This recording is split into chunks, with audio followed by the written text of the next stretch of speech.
सोचिए कि अगर कोई नशेड़ी आपको ये ज्ञान दे कि नशा करना बहुत खराब चीज है, इससे आपकी सेहत बिगड़ सकती है, आपकी जिंदगी खराब हो सकती है। खास करके ये नशेड़ी अगर बॉलीवुड से जुड़ा है, ड्रग्स लेते हैं ये लोग, क्या करते हैं ये बताने की जरूरत नहीं है, तो आपको भीतर ही भीतर कैसा महसूस होगा।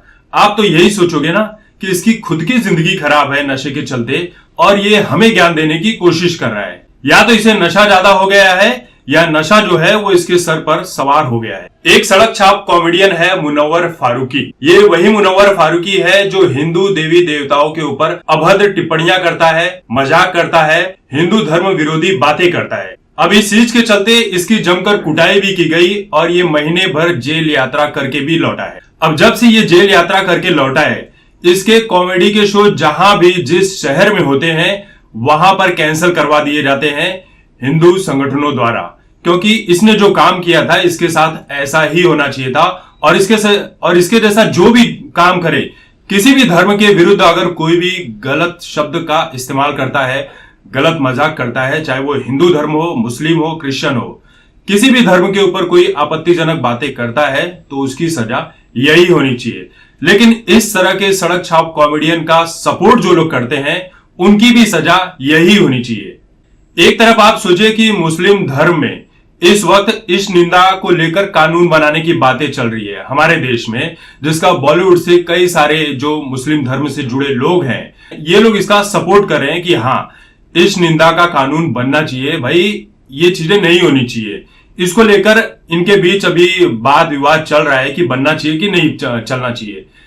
लेकिन दूसरी तरफ अगर आपके हिंदू धर्म के ऊपर कोई टीका टिप्पणी करे, गलत शब्द कहे, गलत शब्दों का इस्तेमाल करे, देवी देवताओं के ऊपर अभद्र टिप्पणियां करे, हिंदू धर्म के ऊपर गलत टिप्पणियां करे, तो ये सब कुछ चलता है। ये अभिव्यक्ति की आजादी है, फ्रीडम ऑफ स्पीच है। हमारा जो देश है वो लोकतांत्रिक देश है और यहां पर किसी को कुछ भी किसी के धर्म पर बोलने की आजादी है। लेकिन यह आजादी सिर्फ और सिर्फ हिंदू धर्म के ऊपर ही बोलने पर क्यों है, जबकि दूसरे धर्मों के ऊपर जब भी कोई बात कही जाती है तब नतीजे क्या सामने आते हैं ये किसी से छुपा नहीं है। अब देखिए, इतने जगह पर मुनव्वर फारूकी के शो कैंसिल किए गए तो मुनव्वर फारूकी ने एक अलग ही पैदरा चल दिया है, एक अलग ही राजनीति चल रहा है कि अब वो कॉमेडी नहीं करेगा। हाँ, वैसे तो उससे कॉमेडी होती नहीं है, घटिया छाप कॉमेडी करता है, लेकिन फिर भी कह रहा है कि कॉमेडी नहीं होती है। तो उसने क्या कहा है, उसने कहा है कि नफरत जीत गई, कलाकार हार गया, अब मैं कुछ नहीं कर रहा, अलविदा अन्याय। अब बताइए ये किस बात का कलाकार है? इसे कलाकार नहीं कहते, इसे प्रोपेगेंडा फैलाने वाला जहरीला इंसान कहते हैं। कॉमेडी किसी भी चीज को लेकर की जा सकती। हमारे देश में बहुत सारे कॉमेडियन हैं स्टैंड अप कॉमेडी के नाम पर, लेकिन जो गंदगी परोस रहे हैं आजकल के कॉमेडियन, ये किसी भी तरह से सही नहीं है। चलो आप गंदगी परोस रहे हो, लेकिन किसी के धर्म के ऊपर टिक्का टिप्पणी तो मत करो। अगर आप अपने धर्म का सपोर्ट भी करते हो कि कोई आपके धर्म के ऊपर गलत शब्द कह रहा है, उसका आप विरोध करते हो, तो ये लोग कहते हैं कि अभिव्यक्ति की आजादी को छीना जा रहा है। मतलब किसी को गाली देना, किसी धर्म को बदनाम करना, ये अभिव्यक्ति की आजादी कब से हो गई? अब देखिए, हमारे देश में एक ऑल टाइम फुकटिया एक्ट्रेस है। पैसे कमाने के इनके मोहतरमा के तरीके तो बहुत अलग अलग हैं। जिस दिन इनके ऊपर ईडी की रेड पड़ेगी उस दिन पता चल जाएगा कि ये मैडम क्यों बोलती हैं, किस तरह से बोलती हैं, और बहुत ही जल्द पड़ने वाली है। इस मोहतरमा का नाम है स्वरा भास्कर। इसे खुद ये जिनका सपोर्ट करती है ये लोग खुद ही इसे भाव नहीं देते, लेकिन फिर भी ये बोलती है। अब क्या बोलती है ये कि नफरत और कट्टरता का प्रोजेक्ट हमेशा एक मुखर, तार्किक, पढ़े लिखे और प्रतिभाशाली अन्य से नफरत करता है, जो लोगों से अपनी पहचान से परे जुड़ते हैं। कोई गलती न करे, मुनव्वर, उमर खालिद और ऐसे अन्य मुखर मुसलमान एक बहुत बड़ा खतरा है हिंदुत्व के लिए। दूसरी पोस्ट में लिखती है, यह बेहद दुखद और शर्मनाक है कि एक समाज के तौर पर हमने कैसे एक बदमाशी को नॉर्मल समझ लिया, हमें माफ करना मुनव्वर।